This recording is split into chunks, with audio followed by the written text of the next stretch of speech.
በሀገረ እስራኤል በሀገረ እግዚአብሔር በረከት ለማግኘት ባህር ማዶ ሲሻገር ከመንገድ ዳስ ጥላ ለእንግዶች ማረፊያ ልክ እንደ አብርሃም ማርታ በጼዴንያ ለራቧ በልታ ለጠሟ ጠጥታ ለእንግዶች ማረፊያ ሚሆን አዘጋጅታ በባለጠግነት የምትኖር በረከት ያገኘች እጅግ ቅን ትሁት አንዲት ሴት ነበረች።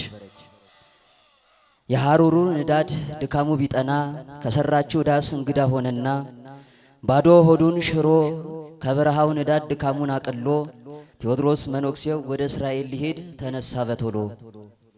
ማርታ መጣችና አረፍ ይበሉ እንጂ ወዴት ይሄዳሉ ብትላቸው ቅድስቲቱ ሀገር ሆነና መልሳቸው ተሰነባበቱ። አንዲት ቃል ነግራቸው እግረ መንገዶትን ያዛኝቱን ስዕል ያምጡልኝ ባኮ ሉቃስ የሳላትን ስመኛት ነው የኖርኩት አደራዎትን ወለታ ሊመልስ እድሉ ቢገጥመው እሺ በጀ ብሎ መንገዱን ጀመረው። ካሰበበት ሀገር ልቡ ከገጀለው ቢደርስ ከዚያ ቦታ የሻውን በረከት ከፈጣሪ ቢያገኝ ሆኖ በደስታ ማርታ ያለችውን የለመነችውን አደራዋን ረሳ። ወደ አገሩም ሊሄድ እግሮቹን አነሳ። በኃይለ ቃል ድምጸት ለምን ረሳ ስዕሉን መግዛት ትውልድ እንዲያምን ፈርቀዳጅ ምልክት። መነኩሴው ቴዎድሮስ ደንግጦ ቢመለስ በህሊናው ጩኸት የመብርሃን ስዕል ስጋ ለበስ ሆና እጅጉን ተውባ ከገበያ አግኝቷት ሽልንጉን አውጥቶ በሽቅድድም ገዝቷት ባህር በንጹህ ልብስ ጠቅለል አደረጋት። ወደ ሀገረ ጼዴንያ ሲሄድ ሽፍታ ቢያጋጥመው ሰውራ ያሳለፈችው መንገድህን ሂድ ብላ ነው። ወንበዴ ቢገጥመው ቢያስፈራው ያዱር ድንግል በስዕሏ ባታሻግሮ ኖሮ ቴዎድሮስ መነኩሴው ልቡን ጥሎ ነበር። ድንግል በስዕሏ መንገድ የምትመራ ትውልድ ይህን አይቶ አይደል እንዲኮራ። ደግሞ ከበረሃ አንበሳ ሊበለው ቢመጣፉን ከፍቶ ፍርሃቱን አይታ ድንግል ከስዕሏ ድምጿን ብታሰማ ሸሽቷል እሷን ሰምቶ። ተመልከት አስተውል አንተ ትውልድ መናፍቅ ይልሃልና ለስዕል አትስገድ። ድንግል በስዕሏ ፍቅሯን መግለጧን አስተውል በልብህ ልቦና የታወረው መጥቶ ሲጠይቅህ መልስ እንዲሆንልህ። የመነኩሴው ነገር ተገርሟል አድንቋል ጠይቋል ይህን በማስተዋል። የምትናገር መንገድ የምትመራ ከሽፍታ ሰውራ መንገድ የምታሻግር አንበሳ የምትመልስ ማናት ይቺ ስዕል? መርከቡን ተሳፍሮ ወደ አገሩ ሲሄድ ቅኔውን ሊፈታ በነፋስ በማይበል መርከቡ ዞሮና ጼዴንያ ወሰደው በሀገሩ ፈንታ። እዚህ ካደረሰኝ የእግዚአብሔር ፈቃዱ ታስታውሰኝ ይሆን በማለት ከማርታ ቤት ገብተው ተስተናገዱ። አየሰው ነገር የማይበሉ ምክንያት እዚህ መሆናቸው የሚስጥሩ ነገር እንደው ባይገባቸው ሊወጡ ሲል ግና በሩ ካንድም ሁለት ሶስቴ ክርችም ብሎባቸው የመብርሃን ፈቃድ መሆኑ ገባቸው። ያቺ ትሁት ባልቴት የመብርሃን ፍቅር ውስጧ ያደረባት ጤናውን ጠየቀች ግራ በመጋባት። ዝም ያለ አንደበት ተከፈተ የስዕሉትን ታምር እየመሰከረ። አደራ ያልሽው ያ መነኩሴ እኔ ነኝ ብሎም ተናገረ።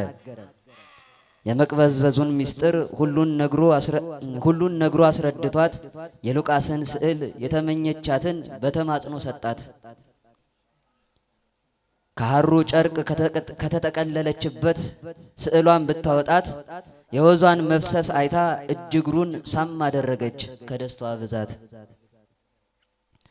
ለክብሯ የሚመጥን ስፍራ አዘጋጅታ ከዛ ኖረቻት እንዳትዳሰስ የነሐስ መስኮት ሰርታ። ደግሞ ጎንበስ ቀና የሐር መጋረጃ መጋረድ ለክብሯ መግለጫ ከመቅረዙ ሻማውን መገድገድ። ደግሞም ለወዟ ወደብ የምነበረድ ወጨት ተአምሯን ማሳያ እውር የሚበራበት ድዊ የሚፈወስበት። ያቺ ትሁት ባልቴት እንዲህ አድርጋ ድንግልን ብታገለግላት በመንግስተ ሰማያት ከእርሷ ጋር እንድትኖር ፈቀደችላት። መነኩሴው ቴዎድሮስ የስዕሊቱን ነገር እንደው ባይሆንለት እስከ ሞተበት ቀን ድረስ በማርታ ቤት አገለገላት። የስዕሊቱን ታምር የሰማው ሊቀ ጳጳስ ስዕሊቱን ሊወስድ ካህናቱን አስከትሎ ቢሄድ ቢገሰግስ ንውጽ ውስታ ሆኖ ሁሉም በድንጋጤ ከመሬት ወደቁ። የመብርሃን የስዕሏ መንበር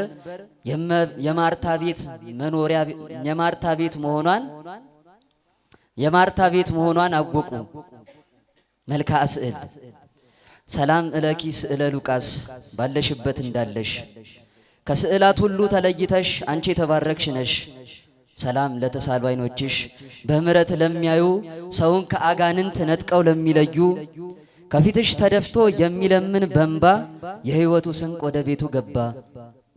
ሰላም ለወዝሽ ከፊትሽ ለተቀዳው ልክ እንደ ውሃ ድዊ ተፈውሶ ለክብርሽ የሚመጥን ሲያቀርብ አምሃ ብኩን ፍጡር ሆኜ ኑሬን ከምገፋ ምን ነው ስርሽ በሆንኩ ለምጤ እንዲጠፋ። ሰላም ለተናጋሪው ስልሽ ያንቺን ድምጽ ሲሰማ ይሸሻል ሽፍታ ድንግል ሆይ አንቺን ሳይ ሲሰማ አንበሳው ተረታ። ሰላም ለስዕልሽ ለማራኪው ስጋ ለበስ ገጽሽ ነብይ ገበሬው ካህናት ነገስታት በምናብ የሳሉሽ ሉቃስ በሐዲስ ኪዳን አካልሽን አግኝቶት አህያ ሐኪም ነገር በብርሃንና ስሎሽ አረገሽ መድኃኒት። ሰላም ለስዕልሽ አብዝተው ታምራት ለሰሩ በዝናሽ ምክንያት ሽፍቶች አስቸገሩ። መነኩሴው ቴዎድሮስ እንዲሁም ጳጳሱ ወደ ሀገር ቤታቸው ሊወስዱሽ ተነሱ።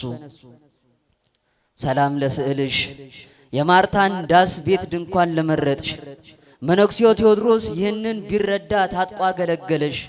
በምርኮ ክህነት በሀገረ ጼዴንያ በረከት ቸርነት አገኘች ኢትዮጵያ።